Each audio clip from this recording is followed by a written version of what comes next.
Hey guys, welcome back to Vince-Vell Custom. So I'm sharing with you today a customized Spider-Man statue. Now this isn't the actual custom statue. This is the statue before it's going to be customized. So it's from Sideshow. It's a fairly old statue. It's the Spider-Man back in black costume.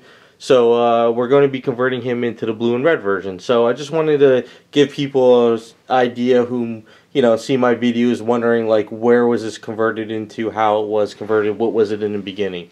So before I actually stripped down the paint and started chopping them all up, this is what he looks like. Fairly old statue. I think it was done early, like 2006, 2005, somewhere around there. I don't really remember. But it just gives you guys an idea. So this is what he is. He's got a lot of other parts from the Sinister Six and stuff on his base, but I didn't pop all that out.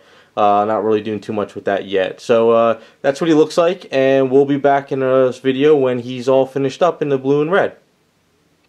And we're back, guys. It's been a few months and it took a lot of time, but here we go. This is a regular Spider-Man made from the B&B Spider-Man from Sideshow Collectibles. Hopefully you guys like the way it came out, and it just was a lot of painstaking work. It was a little bit more than I expected, and I have to say, doing these lines really kicked me in the ass. And there's a lot of blood into the statue because I did cut myself a bunch of times, but it was worth it though. It came out really cool at the end. So I'll kind of go over what I did. Once I stripped down the paint of the black and everything, what I did was I filled in the spider lines and I sanded all that down. And then I had to retweak the eyes, so I sanded out the eyes that were there and I resculpted the eyes. Sculpted the symbol on, and I also did the symbol on the back of them as well.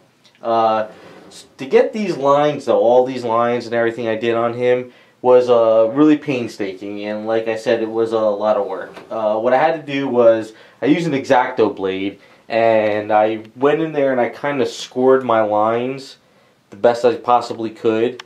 And what I did was it was like more of a guide. So I did a lot of guide work with the lines, and I just kind of, I didn't score too deep into the resin, but I didn't score too light. Just enough so I can actually see where these lines were.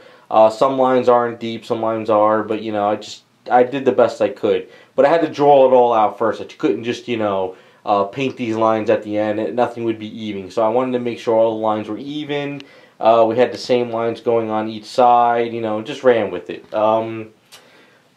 Once that was all done, I just started painting it up. So I did the red paint first. Normally, I would actually paint the blue first and then mask that off and then do the red. But since I was doing all these lines and everything, I wanted to make sure, I got it all done correctly. So it was a little bit of opposite usually the way I work.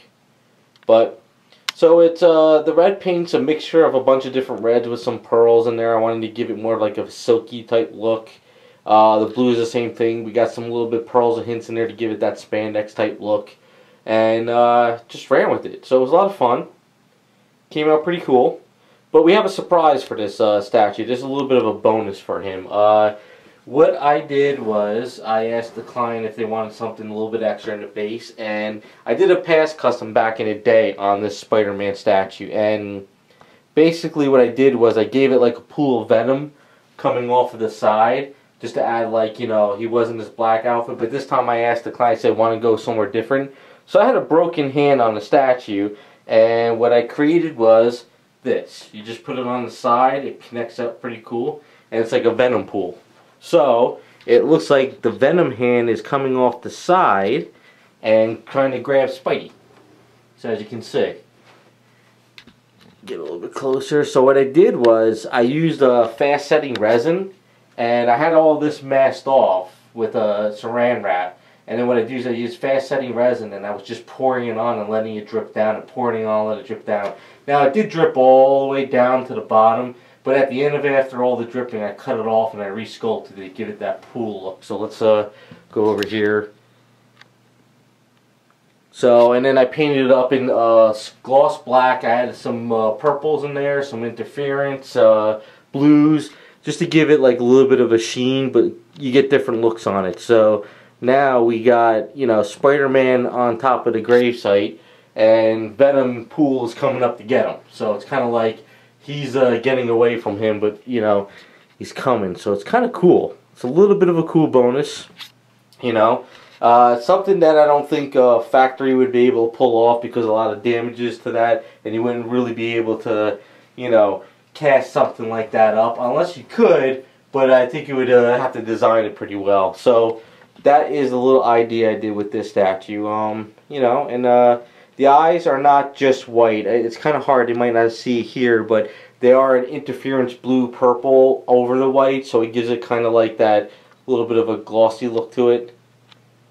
And and the base is all painted up too. I did the base. The base was actually painted in like a yellowish type color, but the whole entire base, even the bottom, you know, like down here, was all yellow too. So what I did was I gave it like a dirty brown at the bottom, and then I gave the, you know, like the grave stuff or building stuff, whatever you want to call it, more of a rockiness of granite. So it just brings the statue together. You know, we got nice colors now. We got, you know, a lot going on with the statue a little bit more.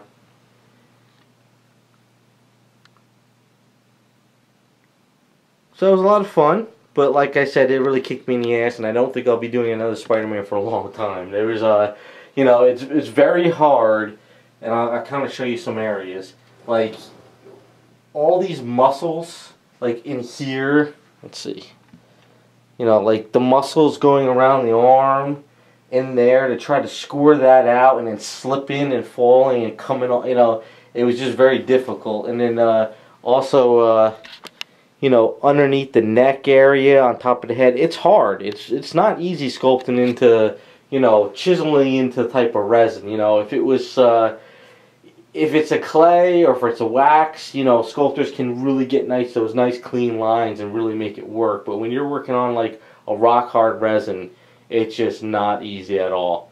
So, and plus when you have a statue that's very bumpy, like a lot of muscle definition, especially his pose, very, very difficult. So it was a challenge, but I always like challenges. I always like to push my limits, and I took my time on it, a little bit longer than most customs take, but you know, it was hard. So there you go. That is Spidey customized from the B&B Spider-Man. Hopefully you guys like the way it worked out. And that's pretty much it. You know, a little bit of a bonus with the statue.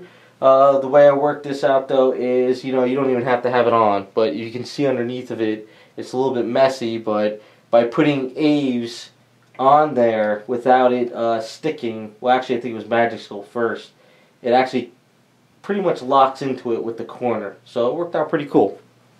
So there you go. Hopefully you guys like the way it came out. Thanks for watching, and we'll be back with more videos.